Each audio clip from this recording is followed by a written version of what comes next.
Hey everyone, welcome to Steven Universe, the show where we talk about the universe of Steven Universe. I'm your host, Victor Frost. First things first, the news. First off, the Steven Universe subreddit has recently passed 36,000 subscribers. That's more than half as many as the My Little Pony subreddit. I'm very excited to see this community growing and thriving because that means more people will be making and sharing Steven Universe art. And any art is a net good on society. And to be totally upfront, it means a bigger potential audience, or universe, for this show. Second, I'm almost ashamed to call that news. That isn't news, that's me filling airtime out of some strange notion that I should always have some news to report to you good folks. Frankly, that's a waste of your time. So from now on, if there isn't any news, real news, there won't be a news segment. One more thing, you've been probably noticing that my videos have been a bit delayed recently, and yet still outside of the punishment clause. That's because I've been getting an uptick on actual work recently. Clients have been calling in addition to a whole bunch of family emergencies, so, I am temporarily suspending the punishment protocol. That doesn't mean that the punishment I am still due to do for you guys, which I've done the drawing and I found out it's me going to be blindfoldedly drawing the crystal gems. I still have to do that for you guys. In fact, I've got the paper all set up for you guys over there and that's gonna work today, probably. So, don't be surprised if my videos are a little bit late. This is gonna be coming out on Tuesday because I've been up, stupid late recording and editing and writing the script and everything's been delayed and terrible things. But do not worry, you will still get an episode every week. It just may not necessarily be on Monday. So, there's that. Let's see what you fine folks have been up to. It's time for a review. A character study is a work in which who the character is and why they do things is more important than anything they might be doing at the time. For authors, it's a pure application of who they understand the character to be. Pearl Steals a Tater Tot by PK is the story of when Pearl accidentally steals a box of tater tots, and everything that happens afterwards. One of the roles Garnet plays in the show is to keep Pearl in check whenever she gets too excited. And we've seen time and time again how Pearl can start spiraling into more and more manic states if no one snaps her out of it. This bit of fanfiction is essentially Pearl left to her own devices when faced with a relatively simple problem. It's Pearl at her pearliest, and it's just wonderful. The writing is absolutely solid, and the only bad thing I could say about it is that Garnet's dialogue at the end sounds less like someone who's talking to someone who lives in the Crystal Temple, and more like she's talking to us. So, what's the verdict? I'm giving it 5 out of 5 Stevens. It's funny, on model for all the characters, and very well written. Can't ask for more than that. So, hit the link in the description because this little fanfiction is definitely worth your time. Now it's time for us to look at the latest episode and see what we learned. If you haven't yet seen the episode, Catch and Release, now's your chance to pause this video, go watch that one, then come back. Don't worry, we'll wait. This is your spoiler alert. New episode, new lore. Let's see what we learned. Well, we've been waiting for it and it has finally arrived. 9 months after her first appearance in Warp Tour, the arc of our favorite mean green space Dorito has finally begun, and one fan in particular got it especially right. Amazingly right, incredibly, prophetically right. Granted, not as amazing as the fandom figuring out Garnet was a fusion, but still, damn. I'm of course talking about Will Shack Attack's illustration from back in July predicting that Peridot was in fact wearing armor and short. Well, if you didn't already have 30,000 people telling you so, you was right. I tip my hat to you.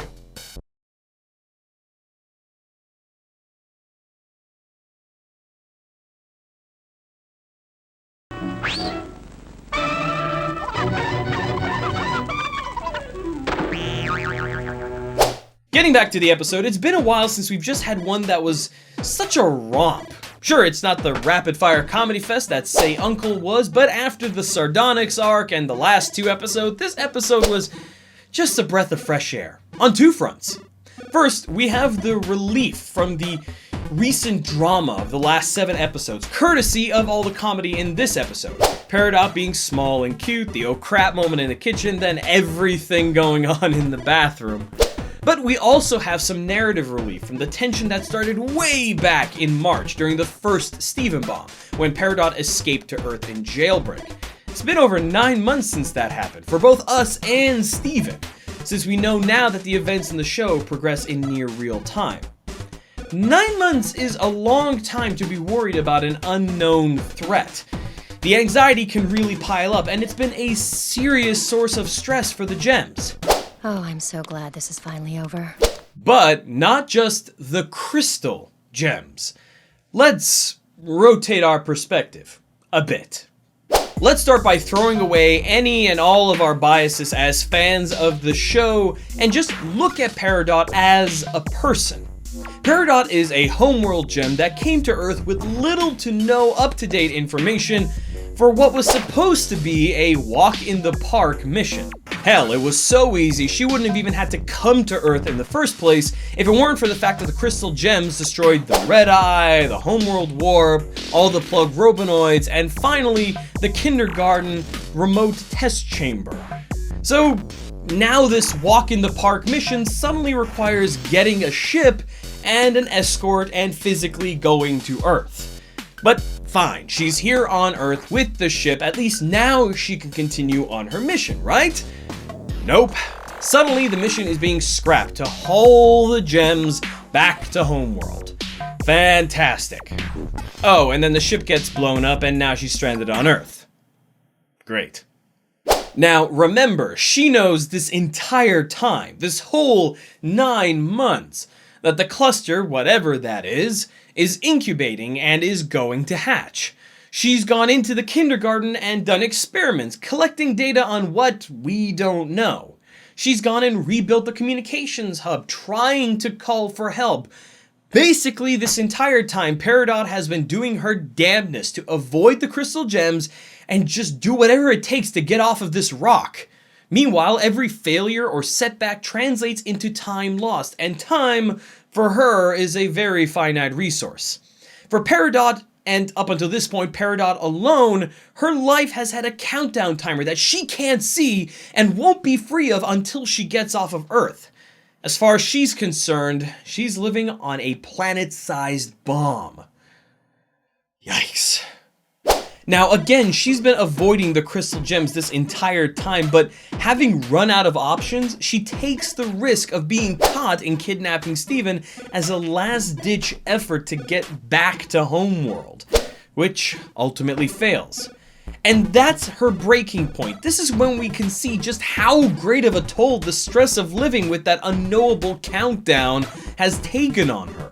Remember, when she was first introduced, she was a cold and calculating character, but now she's positively manic. One way this is expressed is through her floating finger things. When she's being big and expressive, so are they. But when she's trying to keep it together, they pull in tight. But it's really this image you need to look at. You know, let's make that bigger. Just look at her. She is a wreck. She's so stressed out. She's not even just making one nervous expression. She's doing 4 at once. Peridot is simultaneously pulling her hair, putting her fingers in her mouth, gripping her face, and clawing at the air all at the same time. As far as she knows, there's no way off of Earth. Her death is inevitable. In terms of her story arc, this is pretty close to rock bottom. Of course, actual rock bottom happens when she gets poofed and loses her limb extenders. Now, in addition to everything else, she's all but completely defenseless and without any tools. And this is the strange, and yet, in a way, all too familiar part. Up until now, Peridot has been very firmly seated in the villain category. From the perspective of the show overall, she's definitely played that role in a big way, and the fandom has, by and large, treated her as such. Sure, there are fans that have adored her from the beginning, but as of this past episode, she has very quickly found a wellspring of love from the community as a whole. Friends of mine who thought she was annoying and unnecessary before are now declaring her their favorite character. Why? It all has to do with empathy. Up until now, Peridot's motivations and feelings have been largely unknown to us. As far as we knew, everything she was doing was for the purpose of fulfilling some nefarious goal. But now it seems like she's just been trying to get home. She wasn't a cackling villainess, or if she was, she has since been brought low. Peridot has turned from a smug, arrogant, and collected character into a lost, weakened, and frightened one. It's this vulnerability that I believe has so rapidly endeared the audience to her. To quote the author David Corbett, "Nothing draws us into a character more than her vulnerability. When people appear wounded or in need of our help, we are instantly drawn to them. It's a basic human reflex." Of course, her general adorableness and cat-like behavior probably didn't hurt any. We all know how much the internet loves cats. One aside that I'm kind of doing off script here is that there is an incredible parallel to be drawn between the fandom's reaction to Peridot over time and the Crystal Gems' reaction to Peridot over time. In both cases, there is a very distinct incident of lack of information on one party's part. With Lapis Lazuli, the lack of information and experience and identification with the character is with the Crystal Gems. For Peridot, it's with not just the Crystal Gems or with Steven, but the fandom as a whole. We had that same non-information state as the Crystal Gems had with Lapis Lazuli. And now that we're beginning to see more of Peridot, see more of her flaws, understand more of her motivations, we are getting a bigger understanding of this, in much the same way that the Crystal Gems experienced with Lapis Lazuli. Truly, this show might be saying something about how it's easier to relate with people and understand them and befriend them if you can possibly understand their point of view, motivations, and perspectives. Anyways, I'm sure over time we'll get a lot more development of Peridot and get to see more of her outside of the context of being a villain as the show progresses. In the meantime, though, it's worth mentioning some of the small nuggets of lore that was dropped by this episode. First off, Garnet was able to absorb Peridot's electrical attack during their fight and send one right back. This adds yet another power to her already impressive arsenal of abilities. The level of power that fusions have really does call into question whether Peridot's comment about Garnet being a war machine was anything more than just a throwaway insult. Second, the nature of Rose's room is becoming more and more nebulous. When it opened on its own before, it seemed like a reaction to Steven wanting a private space. That made sense, seeing as by birthright that room was his private space and was probably triggered by his desire through his gem magic. This time though, he was just thinking about a problem out loud, one that was, as far as he knew, outside of his capacity to solve. His surprised look certainly indicated that he wasn't expecting his gem to glow or the room to react. It almost seems like the room opened to him as a way to present him with a solution to his problem. I'm more and more inclined to believe that the room, and possibly the entire temple, is alive somehow.